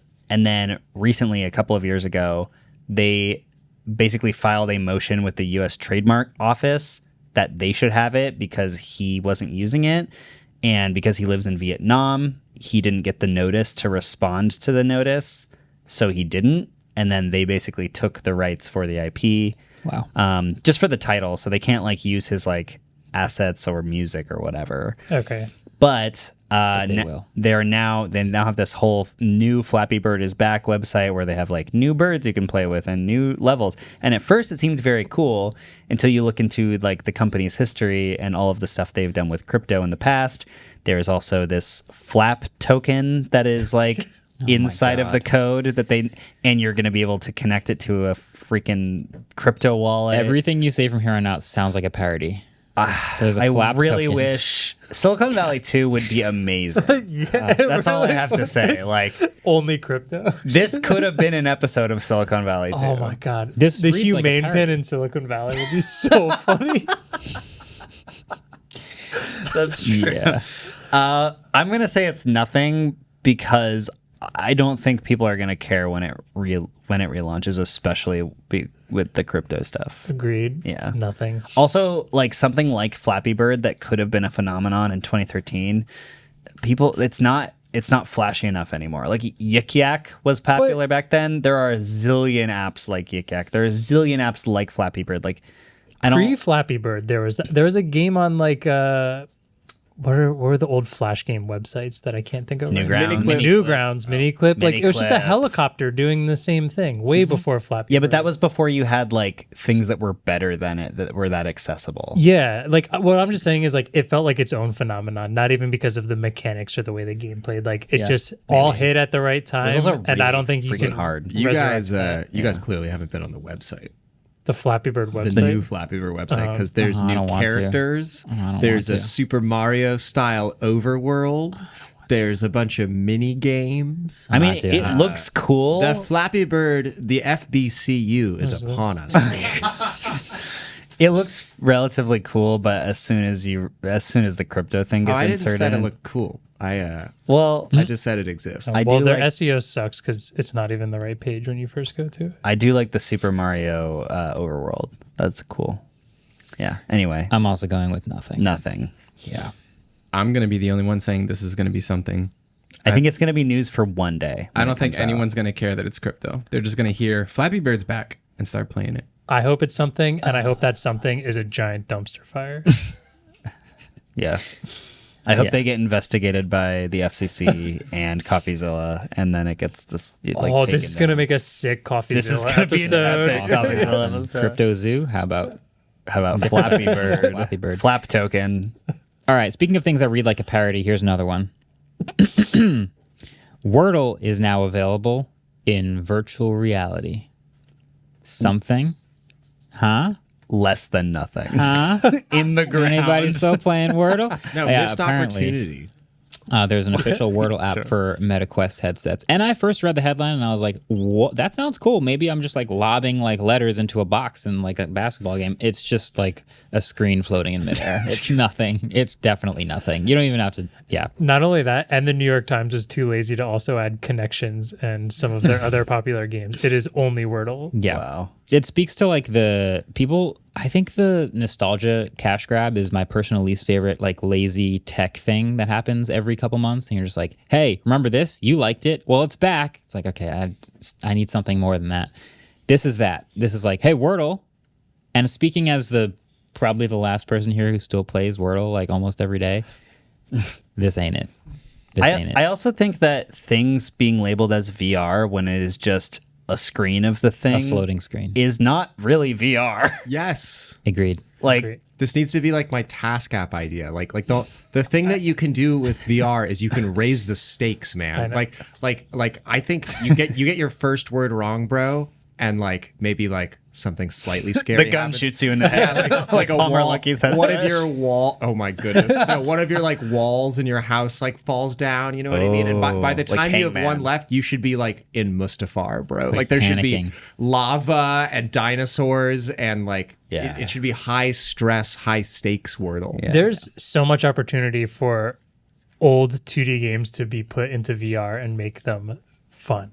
I want VR Tetris where you're standing at the top of the game board Like and flipping them you in have real to time? no, you have to jump down the chute as the piece. Like you're like parachuting out of a plane except you're standing on top of the 3D And you have to like space. make the shape with your Yeah, and you make the shape as you go down and go back Be a and bar forth. every time. You know, Bar. the funny thing is, like, Tetris moves so fast. How would you possibly make this move It would be faster? slowed down for VR. So That would be like, disorienting. did you guys ever play Speed Halo back in the day? It'd just be like that. Speed Halo? Speed Halo? No. No. Oh my god. Do we have time for this I tangent? played Halo 2. Let's save it. Okay, we'll save it. Okay. If you played Speed Halo back in the day, I see you. I just pictured somebody wearing a VR headset doing like the ray gun dance of just like trying to make a shape on the ground. Oh, good times. Okay, so that's nothing. Definitely nothing. Okay, here's another headline. Less than nothing. Beats by Dre make iPhone cases now. We have two of them right here. Yeah. They have support for the Apple camera control. They are $50. They show every fingerprint you've ever had. Something or nothing. Unfortunately, something. Oh no. Because the name brand alone will sell a lot of cases. I'm curious about Number that. one, I think. Wait. Do they sound good? Hold on, I have a question. It has the MagSafe logo on the back. Yeah. You know how easily this could have just been the Beats logo? and still match up with the MagSafe logo. And it could have Damn, been bro. colored. Where to were you be- when they had these meetings?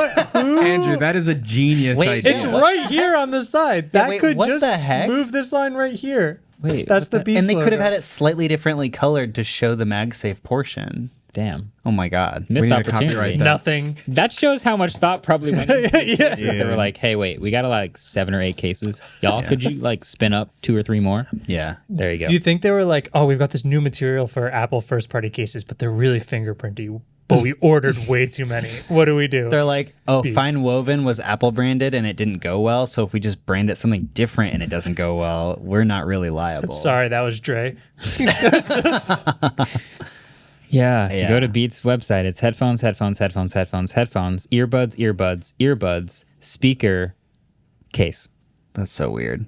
What do you want him to make next? Dude, make a backpack. A I don't VR know, do app. something crazy. A VR app. Crypto. I say unfortunately something because even though I don't personally think that the brand matters, a lot of people probably do. It's the same price as the Apple TPU cases, and you're getting the Beats brand. Yeah, that's I think about this is, it. you think that we'll see more after this? I think this is a trial run. Yeah, it could easily That's be a good trial point. run. I agree with David, as in these will sell, but I'm interested as if they will progress. Yeah. Yeah, Okay. yeah. Or in between something or nothing. Last one. YouTube has announced a new feature, and I'm not really sure what it's called, but it's a place where they've accumulated the top 100 most hyped videos by small creators. Let's just call it YouTube Hype, or the Hype Leaderboard is what it basically is. Hype list. I think So that's the what they're hype calling list. it. The Is hype the feature list? called Hype? Hype? Okay, Hype, yeah. The feature's YouTube called hype. hype. The feature's called Hype. Okay, so what happens is this is a top 100 list of videos that are all under 1 week old and all uploaded by YouTube creators with less than 500,000 subscribers. So it's a place to surface videos by smaller creators. Heck yeah. And the way that they rise and fall on this chart is by being gifted hypes. And everyone on YouTube has 3 hypes per week that they can give to a new video by a small channel. So the videos at the top have the most hypes in this 1 week period. And there is a top 100 sorted by category. I think that's everything there is to this. You know, Is we this- don't have Wait, 500K subscribers. So if people want to give on us that Waveform. hype, True. So the let's a new go. waveform Okay. episode could show up here. The last thing I think is Which is why you should subscribe so that we can't use this. yeah, we want to avoid Save us. The last thing is if you run out of hypes, let's say you've given your 3 hypes already and you come across a banger waveform episode, you can buy another hype for $2. So microtransactions. I have I have a hot take about this. One, that's what the gosh darn like button is for, you idiots. 2, this is just a way for YouTube to like, they looked at what Reddit did with Reddit Gold, because Reddit Gold was a similar thing where like it didn't really do much, but you paid real money for it, and it was a way to like say, thank you, this was really good content.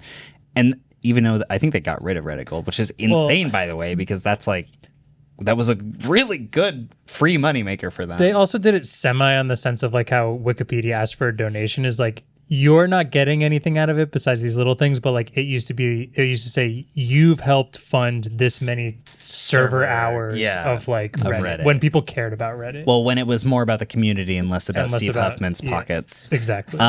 Yeah, but my hot take is that YouTube looked at that and they were like, oh yeah, like you'll feel like you're supporting a creator if you hype them because you're buying hypes for $2 a hype. And it's like, okay, but then you're just paying YouTube, which by the way is not like a small website that has to be funded by the community. And you could just pay the creator money. yeah, chances are they have like super chats available. They have a If it's a thanks video, yeah. And it feels like this is also my concern about this is that it feels pay to win. Like you could just the bot accounts that are just being spam created, you could just pay a bunch of dollars on all of these bot accounts. At least to in hype that a case, video. YouTube makes money. Yeah, here's a theory. That's what they're aiming for. That's Because no way that $2 or however much money you'd have to spend to be on this leaderboard that no one's going to look at is worth the amount of views you're going to get out of that leaderboard. Yeah. Yeah. So is the way this works just like the most hyped videos show up on the leaderboard? Yeah. That's so messed up. It's literally pay to win. Well, yeah. Yeah. I mean, you get 3 free hypes, and then Yeah, you I get guess to the use theory those. is most hypes will be the free hypes, hopefully. Sure. Here's my Traditionally, other that's gone conspiracy well. theory that makes no sense. Okay.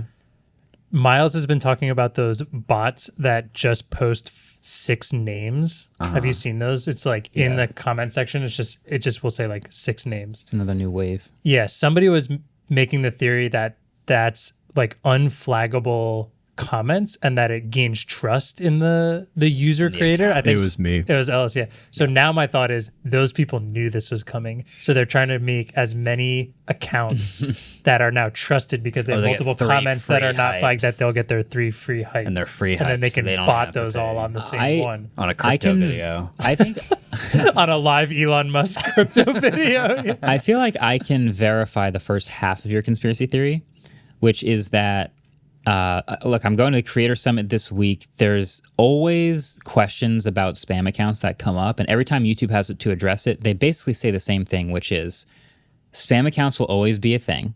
Yeah. Because there's always something to gain from them spamming. And from YouTube's end, it's basically a giant game of whack-a-mole. We develop a new system to help determine which comments are real and which ones are spam. And then spammers figure out that system and then figure out a specific hack to determine a way to make their account look real again. Then YouTube, whack-a-mole, develops a new system to find a way. So they're just going back and forth trying to cover up spam over and over again. And I think what you're saying is totally valid, which is one of the newest systems YouTube probably developed was a way to go, look, if you just created an account yesterday and you've left 100 comments on 100 different videos, that's probably spam. But if you have a 4-year-old account or you've left a bunch of comments on a bunch of other videos that didn't get flagged as spam, then you're probably a real person, so we'll give that a little more benefit of the doubt. And so what they've decided to do is just leave a bunch of not so spammy, innocent-looking comments on a bunch of random videos to gain that algorithmic trust so that they can then go spam. So they're generating reputable looking accounts so they can go spam. I think that's actually what's happening. That was Ellis's theory. And I think at not some mine. point YouTube will I have will take to- credit for it though. Yeah, YouTube will have to figure out a new thing. Maybe it's like comment frequency or style of like repeating the same comment over and over. Maybe that will get you flagged. Like there will have to be new systems that YouTube develops, whack-a-mole. Then they will continue to develop new spam ways to get around that. It's just something we constantly see in like, I feel like it's like 6-week windows. So yeah, this is the new wave. I have like two takes about this hype thing. One is it will be dead in a year. Yeah. 6 months. 6 months. 6 months. Not even a year. The other is this kind of does exactly what YouTube always says the algorithm is supposed to do, which is surface content that you like based on engagement. And like you said, we have a like button. We have a comment section. YouTube's supposed to surface videos, no matter how small or how big the creator is, to the people that want to see it. Yeah. This is like a nice way of us of like feeling like we have the power. Like, yes, this is a video that we brought to the attention But of that's going also viral. the like button. But that's always been Isn't that true the with like our own button? engagement. So I'm like, Yeah. it's kind of just like, It's like a cash grab to me. Yeah, do you know Yeah, a what little the bit. algorithm can't do? Make you pay $2.99. yeah, I guess it's a win for YouTube. YouTube gets to feel like they're giving us a little bit of power. Like, oh yeah, see, you made this video chart. Yeah. Because the trending page was never our direct input, but now also they make some money from hype. So yeah, I'd rather have 3 free super dislikes. super dislikes. dislike. Wait, I'm on board. Describe a super dislike. What is a super Like if dislike? I super dislike a video, now I can see all the dislikes and then people get to see it. And Oh, it I thought gets- you were gonna say it and like if nukes enough- a video and the Well, if enough people super dislike something later, I Think predict about that, YouTube. that there will be major drama around this within 2 weeks of launching because there will be some exploit that Oh, yeah. some channel does, and there will be a crypto video in the top 100 hyped videos within the first 2 weeks. And then my other prediction is that it will be gone in 6 months. yeah. Yeah. I think it's lit. I think it's really cool. I think I don't know what you guys are talking about. This Who The you hype hyping feature. first? Look, because dude, I so many channels I'd love to hype because when I live on the sub 500K subscribers side of YouTube, like that's my sort of bread and butter, and I notice a lot that like when you're a small channel, you're not making a ton of revenue off of it. You go on hot streaks. You know what I mean? Where you'll put out like 5 or 6 videos that just smack. They're so good. And then you'll go back to, you're sort of like average level. And the feeling I get as a fan when I watch one of those videos where I'm like, yo, this dude's on a hot streak right now. Like everything is like kind of flames. And I would really like the ability to signal that I'm someone who's very familiar with this person's videos, and this one is a special video that I think has the potential to reach a broader audience. And that's something that the like button doesn't do, because if you're not part of that creator's established audience and you get served the video, you can like it, and it does give the algorithm like valuable information. The algorithm serves me great content, but I really like the ability to say like, yo, here I'll do Courtney Victoria's last video. That hit. She only has 30,000 or 50 or whatever, how many, small channel, like that person is not going to get traction in the algorithm without people who know the content being like, I disagree. Well, here's the problem. It's a list of 100 people a week. The competition to get there is extremely high, 30,000, and this can go up to 500,000. They've lost already. That's a They're really not going to big have window. enough people versus the 400,000. well, maybe if I open my wallet, Well, that's the problem. And that person, I got you, Courtney. yeah, she'd be so much happier if you just did the thanks button Or paid her. and gave her $2 and said, this was a really sweet video. I super appreciate it. Or join the membership aspect of it. That This would also benefit be them so much more. Way more fun if it was like creators below 50,000 subscribers. Well, yeah, they have to put the line somewhere. Yeah. There's a lot of shorts channels that are like They blowing claim up in that are the brand thing new, that 500,000 is where things really make a change. which is a very 2024 number. I think that would have been Yeah. lower years ago. Yeah. Yeah. I think like you have a good point, and like that's what Yeah. this feels like it's for. I just feel like the algorithm is already doing that Yeah. because of the signals that everyone gives it. If people who True. haven't watched the channel before show up at a video and they're like, true. "Oh, this is sick. I haven't seen this," and like it, the algorithm goes, "Oh, you like that? I got all the latest bangers from this channel surfaced for you." No, you're right. Yeah. You're right. So, yeah. And also, not to destroy my own point, but all of these small channels I did find on the existing algorithm. Exactly. Yeah. Yeah. So, Yeah. granted, but I still think it's tight, and I will be hyping. I'll be to swap. I'll be hyping you. Tons of small channels. So get ready. All right. We'll see when this launches. We'll see what happens. We'll see if Waveform gets any hype. Yeah, hype us. Yeah. Let's And get pay- to 500,000 before. And if you're going to pay money to hype us, don't. Instead of paying money to hype us, just like and subscribe. Give the us. algorithm what it needs. Push us past the Wait. point where we can be hyped. Go to your family member's phone, enable RCS, update, and then like and subscribe to Waveform. And then hype Waveform. Well, let's Until get we can't anymore. The funny thing about the algorithm is if you subscribe to a channel and then don't watch the videos that come out, that's actually a negative signal to the algorithm. Really, Yes. Oh, that's my super dislike. Yes. Got him. dude? So just keep that in mind. Anyway, All right. I think we've reached the end of our 6-hour podcast, which means it's time for trivia. I'm sorry, Adam. Melina. This is the longest podcast of all time. All right, so Oh, I know. RCS is officially here on the iPhone. Google did it, or someone Well, did it. the European Union did it. The European Union. Yeah, Apple did not care about what Google was I doing. know. That was anyway. Yeah. But it took a really long time to get here. And a long time ago, in the very universe we exist in today, the GSMA, which is a Finnish mobile handset cellular organizing industry body, announced to the world, we have this thing called RCS. We're developing it. We have this huge list of industry players that are on board, and get ready for RCS to be on your phone. What year did that press release come out? Could I have said the question any more clearly that time? Yes. Also, it's Price is Right rules. What's RCS? Price is Right. Wait, this is the question I had. You said furthest away from It's Price is Right rules. So if you guess a year Closest without going after the over. year, Yeah. After the year. Okay. you are disqualified. Yeah. Oh, I don't like my answer anymore. But whatever. Let's try it. Wow. Yikes. Great answers on the board, guys. Who wants to go first? Horrible. Wait, Let's go from lowest to highest. Okay. I have 2005. 2005 is under the year, so you are not disqualified. 2007. Also under the year, not disqualified. 2013. Unfortunately, Marquez. I think it's 2008, right? 2012. It is, in fact, Yeah. 2008. I thought it was 2008, but I didn't want to go over, so I did 2007. Anyway, before I pass the mic to my lovely co-host, Adam, let's recap the scores real quick, because they're looking a little crazy. Falling behind. Marquez, 17 points, third place. Beth, the listener who wrote to us about textiles, 1 point. David Pierce, 1 point.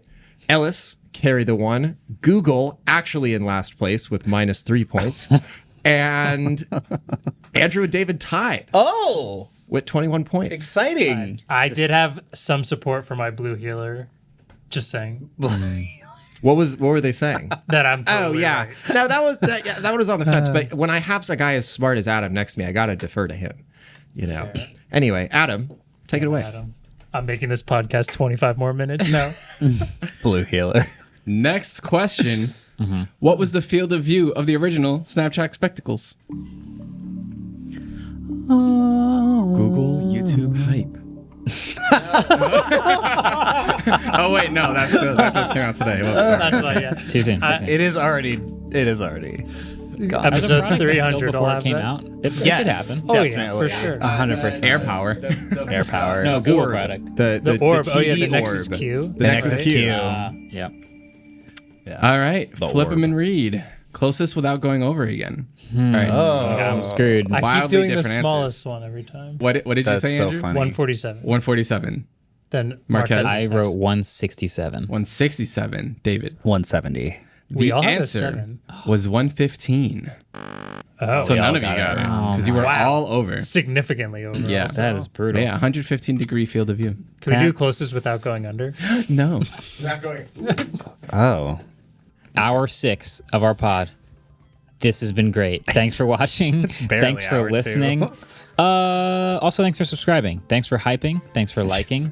And we appreciate you for all Oh those no, things. that's going to be a new call to action. Thanks for hyping. 100%. Hype my video. If I get 100,000 hypes on this video, I will give yeah. I will give away a product and do an illegal lottery. And then I'll immediately pass 500K, and then I cannot abuse the system anymore. Thanks for updating your friends and family's iPhones to iOS 18. Thanks for doing that too. Okay. Catch you guys next week. Peace. Bye. Waveform was produced by Adam Molina, who's very happy about this episode, Ellis Rovin, and we were partnered with Vox Media Podcast Network, and our intro outro music was created by Vane Still.